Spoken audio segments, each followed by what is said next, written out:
Hello and welcome to the ScrapbookPal YouTube channel. This is Colleen Beamish from Humor Bean Cards, and today I will be making a beautiful snow globe card featuring the Honey Bee Stamps Believe in Magic stamp set and dies.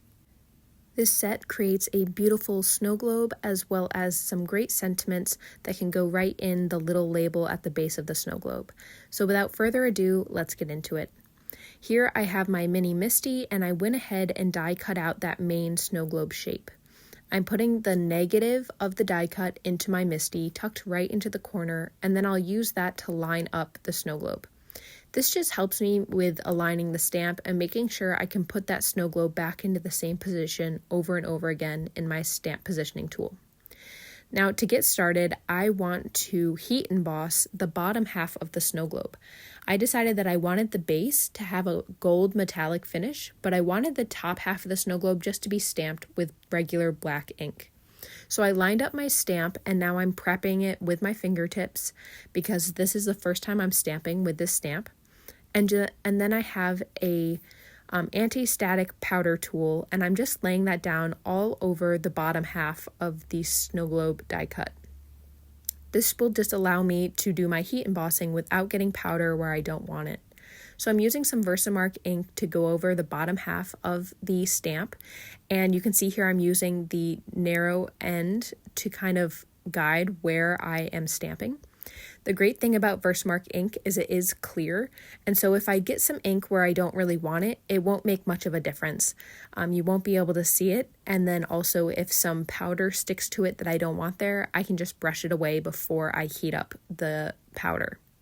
So I'm just double stamping that image just so that I have a very clear impression. And then once I'm happy with that, I am using a Pinkfresh Studio stamp press tool just to apply pressure to my MISTI, and then I'm going to go ahead and do the embossing.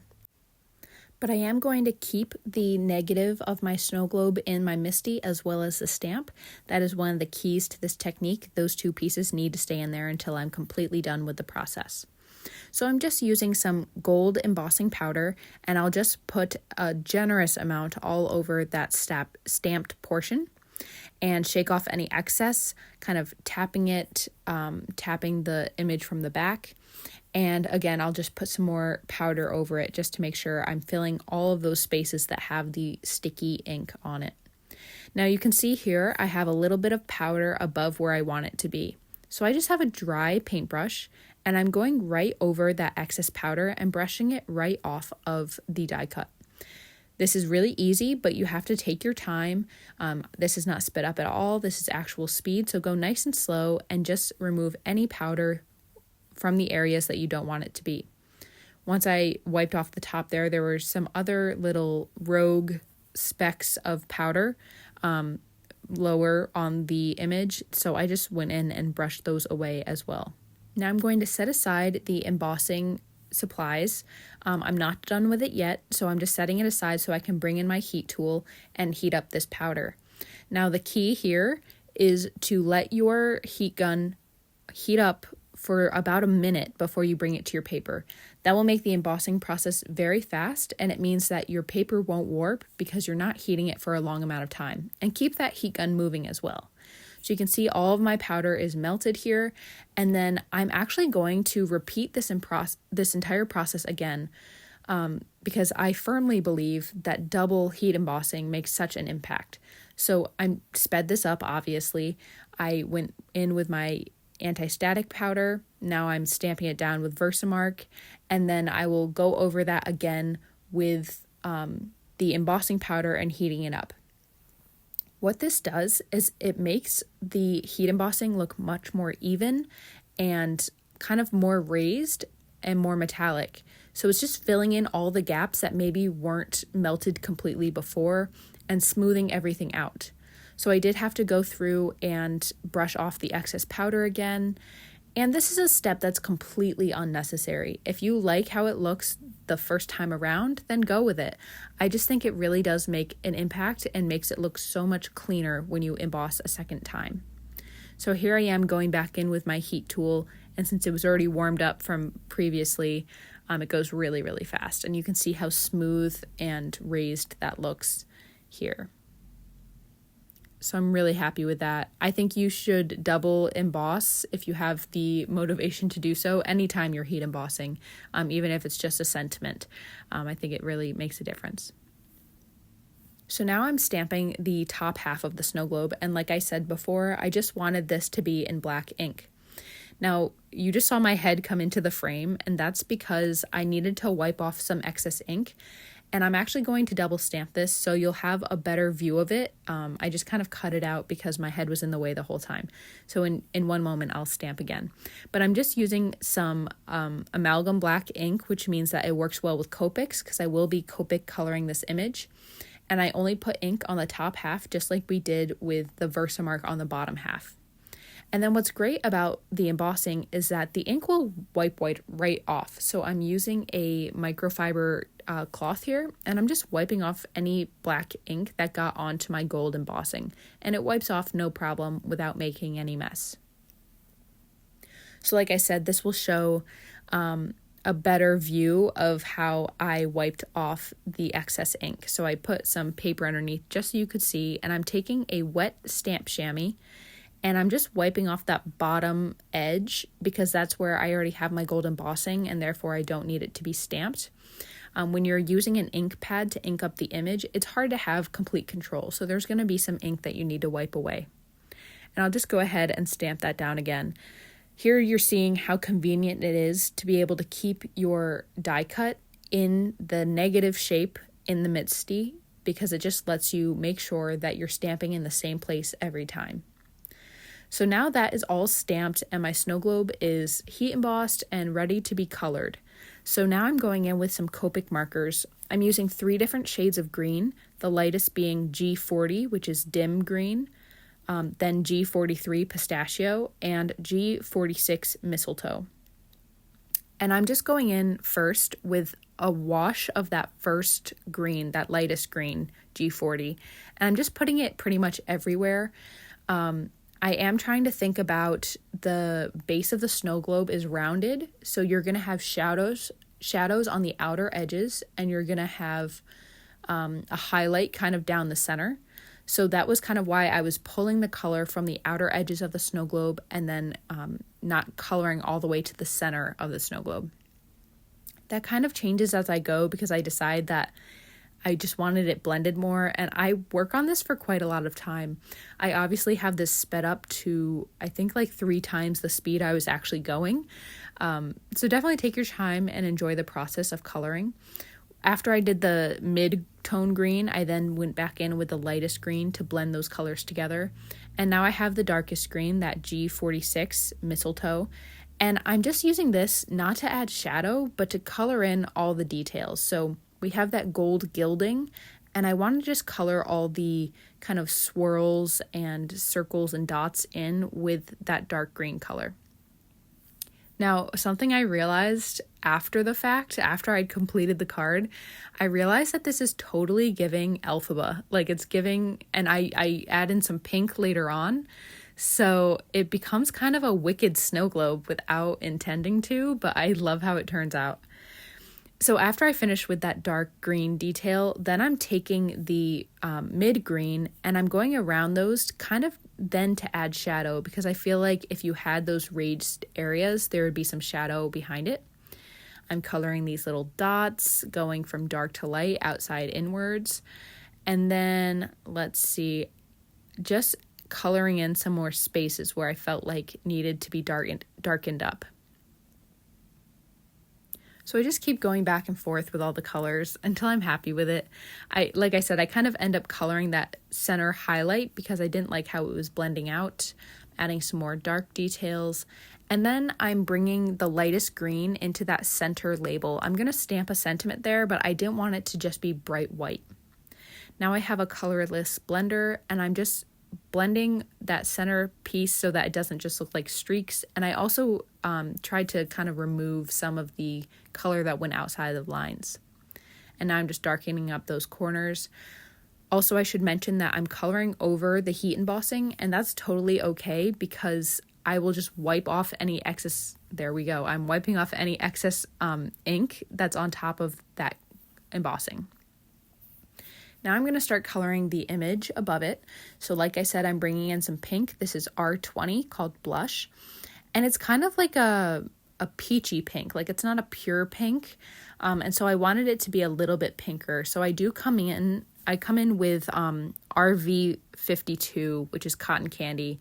And that kind of makes it more of I would say a blue undertone compared to a yellow undertone.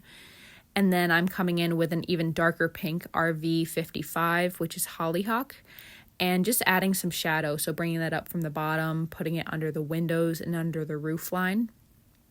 All of this is pretty simple Copic coloring, and you don't have to use 3 pinks on the house. You can just use one color.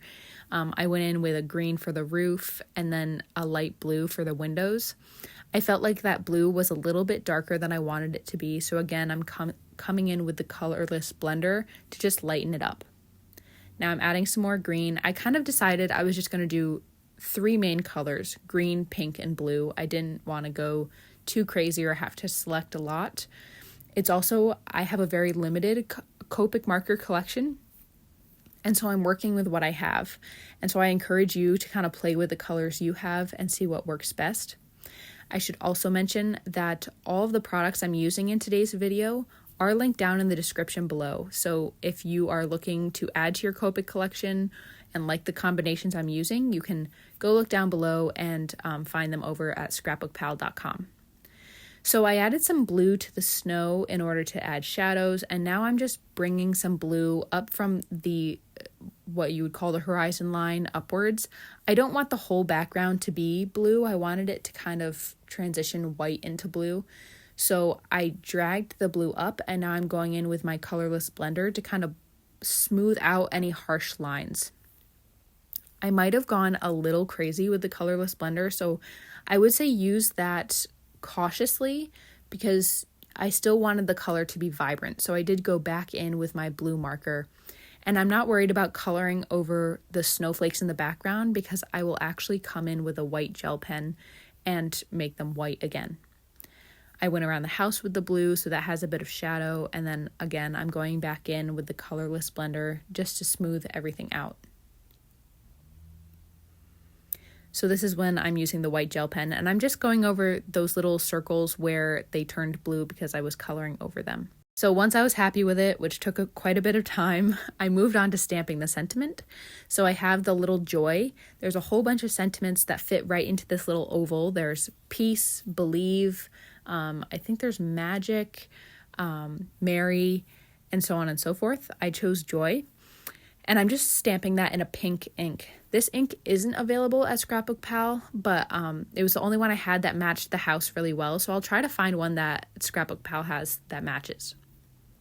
Now, after I stamped Joy, I actually didn't like it.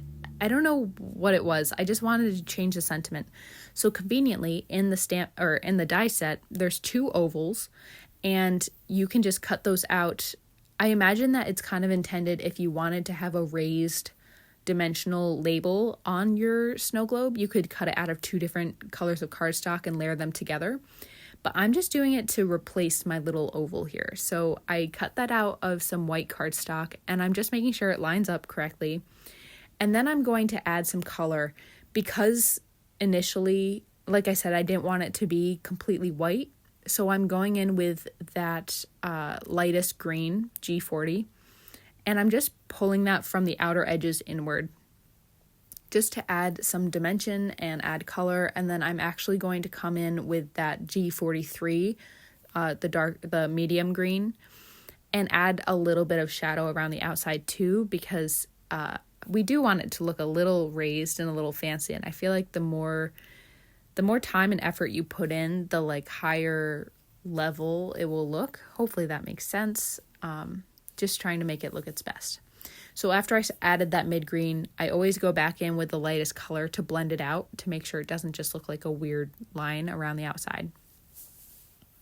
So once that's all set, I will get to stamping the new sentiment. So I chose to switch from Joy to Merry so that I can put Merry Christmas on the card.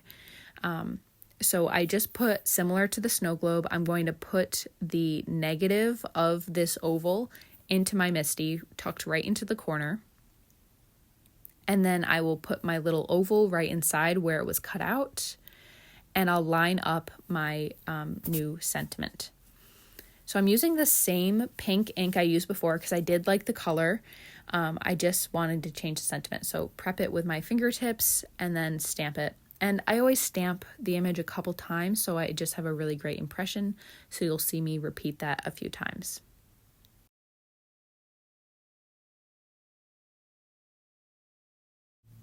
So now I'm just gluing my sentiment onto the card using some Barely Arts liquid glue.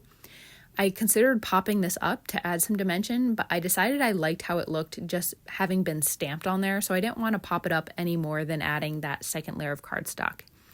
And I like the Mary so much better. I don't know what it was about the joy, but Mary just fits this card better, I think. So now I'm working on my secondary sentiment, which is Christmas.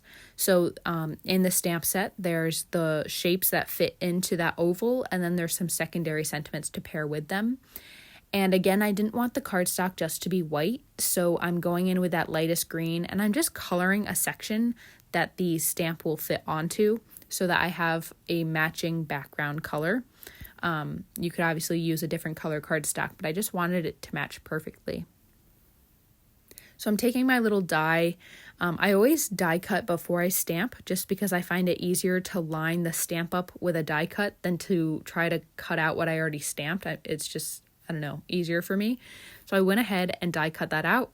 And similar process with the MISTI. I put the negative in, put in the piece I cut out, and then I'll line up the stamp. That is just my go-to process. If you haven't tried it that way, I recommend it because it makes it a lot easier for me to line things up. It takes a lot less time for me to line things up, and then things will also stay where you want them to be. I stamped down Christmas, and I was blown away by the impression. I love this font, and it came out so crisp. I was so happy with it. I also should mention that I colored the background first because once you stamp, I didn't want to try to avoid smudging the ink. It would be pretty easy to smudge the ink on that thick font. So I'm just cutting down a little bit of foam tape to stick onto the back of the sentiment because I am going to pop this up on the snow globe.